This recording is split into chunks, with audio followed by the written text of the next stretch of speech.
Hello, my name is Barry Young with the ARC Advisory Group. We're here today at the 17th Annual World Forum. Today, my special guest is Chet Mroz, who's the President and CEO of Yokogawa Corporation of America. Welcome, Chet. Thank you very much, Barry. I'm glad to be here. So, Chet, let's get started. One of the things we want to talk about is what do you see as the two biggest challenges that are facing manufacturers today? Well, I'll speak to primarily process manufacturers. Sure. And I think the number one issue that they're going to be facing in the next year and the following years is really the issue of human capital.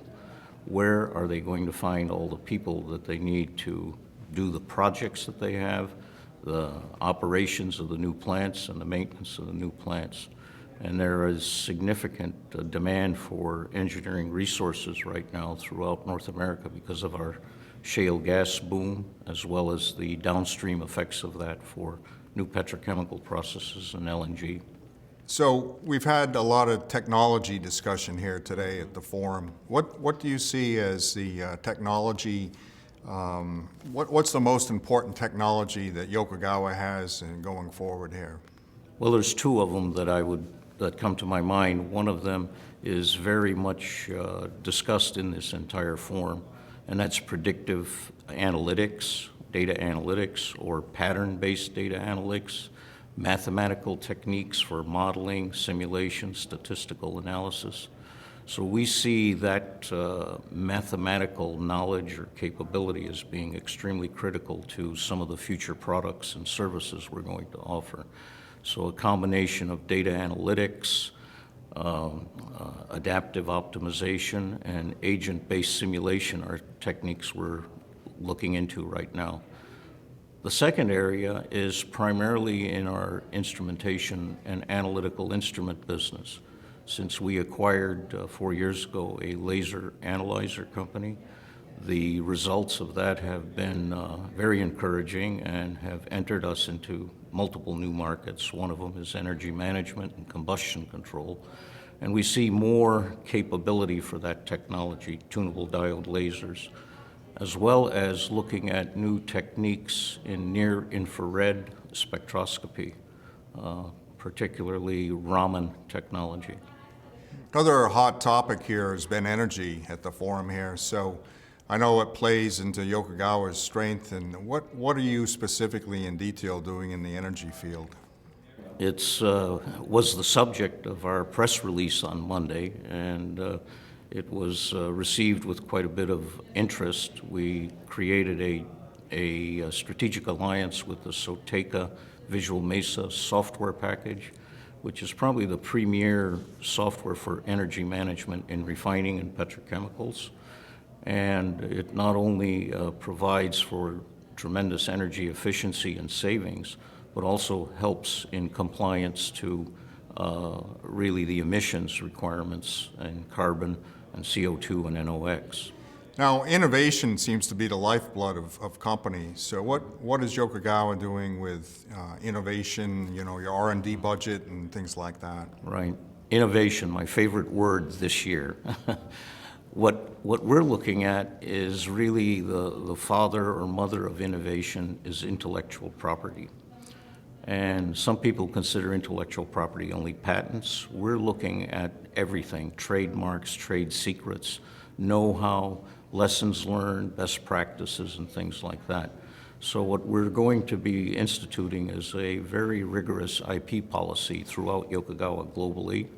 And we're going to make an assessment of what IP we have at all of our affiliates to both map it and help us guide our R&D development programs, as well as protect it, because some of it is not known what value it has today, but with some analysis we can determine that there is more significant IP value in Yokogawa than we have today.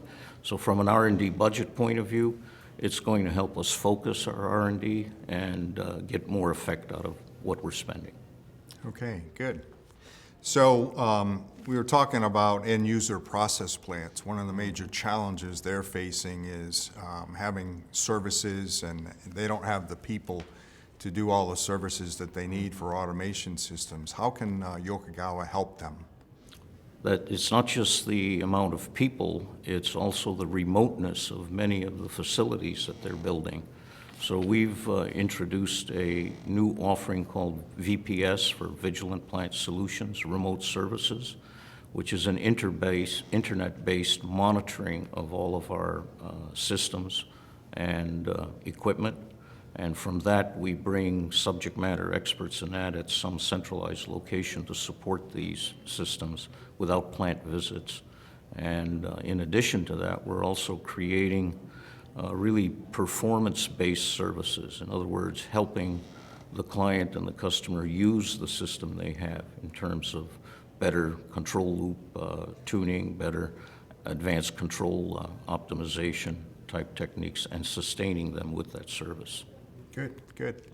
So another issue end-user process plants are facing is the whole area of sustainability and regulatory compliance.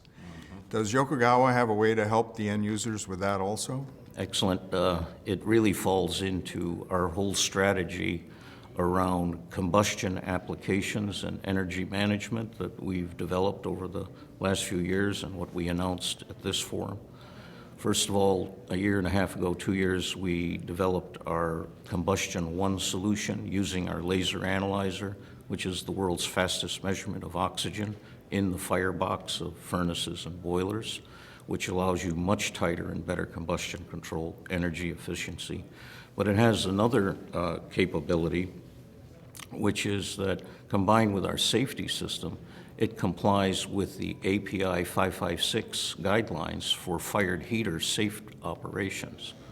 So that is a compliance type issue and probably will be a regulatory issue at some point in time. The next area is not that well known in the automation world is Yokogawa's capabilities for continuous emission monitoring. That's putting together analyzer systems, integrating multiple measurements into houses and that to comply with EPA air emissions monitoring throughout the United States. And then, of course, the energy management solution we just announced is really very valuable in the emerging countries of Asia and the Middle East, because they're not necessarily the Middle East, but Asia. Their energy costs are very high, so applying that solution to the refineries and plants in Asia will be a significant savings for those companies. Here in the United States, that solution also helps comply or helps customers comply and apply the ISO 50001 new regulation, not regulation, but best accepted practice for energy management. So those are three areas of activity. And I just want to mention one more that we're working on, which is in the area of cybersecurity, and especially for the process control and automation industry. There is a need for more certification of our equipment and our systems, which we're in the process. But we recently entered into an alliance with McAfee to create a greater depth of knowledge in the cybersecurity issues that occur with our equipment. Okay, great. Thank you, Chet. Thank you very much. Thanks very much for watching today our interview with Chet Mroz, President and CEO of Yokogawa Corporation of America. Thank you.